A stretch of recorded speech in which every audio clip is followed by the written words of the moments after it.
Welcome to all प्यारे बच्चों। हम एक्सरसाइज 4.1 को कर रहे थे। हमने क्वेश्चन नंबर 4 तक किए थे। आज क्वेश्चन नंबर 5 से करेंगे। निम्नलिखित समीकरणों को सामान्य कथनों के रूप में लिखिए। यहाँ पर आप देख सकते हैं P और 4 को जोड़ा गया है, तो हम लिखेंगे P और 4 का योग हमारे पास किसके बराबर है? 15 के बराबर है। P और 4 का योग 15 है। हमें देखना है ये समीकरण कैसे बनी है। m में से 7 को घटाने पर 3 प्राप्त होता है। m में से 7 को हमने घटाया है, 7 घटाने पर 3 प्राप्त होता है। उसके बाद हम देखते हैं 2 और m को गुणा करने पर 7 प्राप्त होता है, या हम कहेंगे m का 2 गुना 7 है।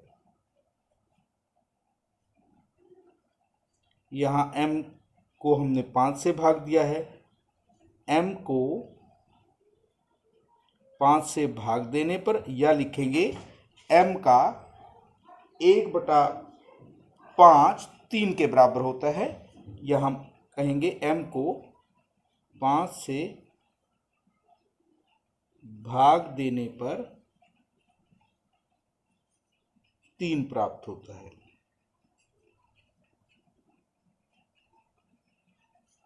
या m को 1/5 से गुणा करने पर 3 प्राप्त होता है। यहाँ देखिए m को 3/5 से गुणा करने पर 6 प्राप्त होता है, या m का 3/5 6 होता है। या हम इसे इस तरह लिखेंगे m को से गुणा करने पर 6 प्राप्त होता है। यहाँ पर हमने क्या किया है, पहले P को 3 से गुणा किया है, उसके बाद उसमें 4 जोड़ा है। हम कहेंगे P के 3 गुणे में 4 जोड़ने पर 25 प्राप्त होता है।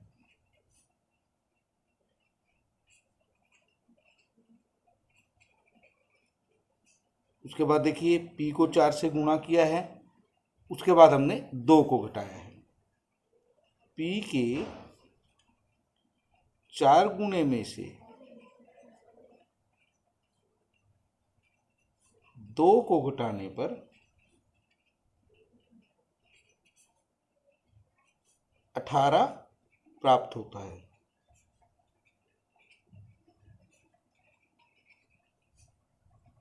P को 2 से भाग किया, उसके बाद हमने उसमें 2 जोड़ा है। 2 से भाग करना यानी कि आधा। P के आधे में 2 जोड़ने पर 8 प्राप्त होता है। इस प्रकार हम देखते हैं जो भी संक्रिया यानी कि जोड़ घटा गुणा भाग हमने किया है उसको हमने शब्दों के रूप में लिख दिया है। अब हमें कथन दिए हैं जिससे हमें समीकरण में बदलना है।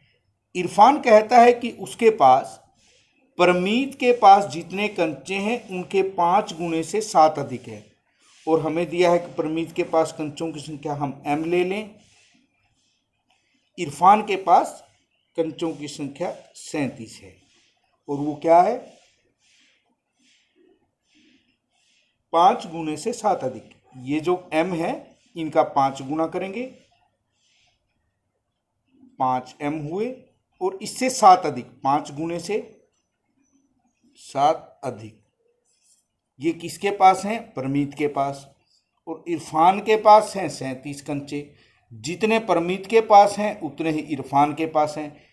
यानी कि जो ये संख्या है ये किसके बराबर है, इसके बराबर है। इस प्रकार हमारी समीकरण बनेगी। नेक्स्ट में देखते हैं, हमें दिया है लक्ष्मी के पिता की आयु 49 वर्ष है। हम लिखते हैं जी लक्ष्मी के पिता की आयु 49 वर्ष है।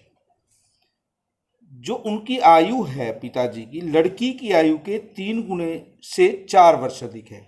मान लेते हैं लक्ष्मी की आयु है y वर्ष, हमें दिया है कि लक्ष्मी की आयु को y वर्ष लीजिए। इसके 3 गुने से 4 अधिक, पहले हम इसे 3 से गुणा करते हैं तो इसका 3 गुना होता है 3y। 4 अधिक करना है तो 3y जमा 4 होगा। अब हमें दिया है जो ये राशि है ये इसके बराबर है, यानी कि 3y जमा 4 वो किसके बराबर होगा, 49 के। इस प्रकार हमारी ये समीकरण बनेगी। नेक्स्ट पार्ट में हमें दिया है, अध्यापिका बताती है कि उनकी कक्षा में एक विद्यार्थी द्वारा प्राप्त किए गए अधिकतम अंक प्राप्त किए गए न्यूनतम अंक का दुगना धन 7 हैं। प्राप्त किए गए अधिकतम अंक 87 हैं। सबसे पहले हम लिखते हैं अधिकतम अंक जो है प्राप्त किए गए वो कितने हैं, 87 हैं। न्यूनतम अंक हमें दिया गया है L लीजिए, हमने L लिया। हमें क्या करना है, इसका दुगना करना है न्यूनतम अंक का, 2 गुना L, तो ये हुए 2L धन 7। दुगना धन 7 हम करेंगे, जब दुगना कर दिया उसमें हम 7 और जोड़ेंगे तो हमारे पास क्या आया, 2L जमा 7, और ये किसके बराबर है, 87 के। 2L जमा 7 बराबर 87, ये हमारा क्या बनेगा, समीकरण होगा। अब लास्ट में हमें दिया है एक समद्विबाहु त्रिभुज में शीर्ष कोण प्रत्येक आधार कोण का दुगुना है। यहाँ पर समद्विबाहु त्रिभुज बनी है, जो शीर्ष कोण है प्रत्येक आधार कोण का, ये जो त्रिभुज की 2 भुजाएं बराबर हैं उनके ये 2 सम्मुख कोण भी बराबर होंगे। और जो ये कोण है नीचे वाले प्रत्येक कोण का 2 गुना है, यानी कि इसका जो माप है वो 2b डिग्री है, क्योंकि हमें जो आधार कोण का माप है जो वो दिया हुआ है b डिग्री है। हमें याद रखना है कि त्रिभुज के तीनों कोणों का योग 180 डिग्री होता है। हम नीचे का जो प्रत्येक आधार कोण है वो b डिग्री लेते हैं, शीर्ष कोण हमारा 2b डिग्री होगा। त्रिभुज के तीनों कोणों का योग 180 डिग्री, शीर्ष कोण और पहले एक आधार कोण फिर दूसरा आधार कोण, तीनों का योग है 180 डिग्री। 2b और 2b हमारे हुए 4b और इनका योग होगा 180 डिग्री। ये हमारा जो है समीकरण होगा। तो इस प्रकार हमारी जो एक्सरसाइज 4.1 है वो कंप्लीट हुई।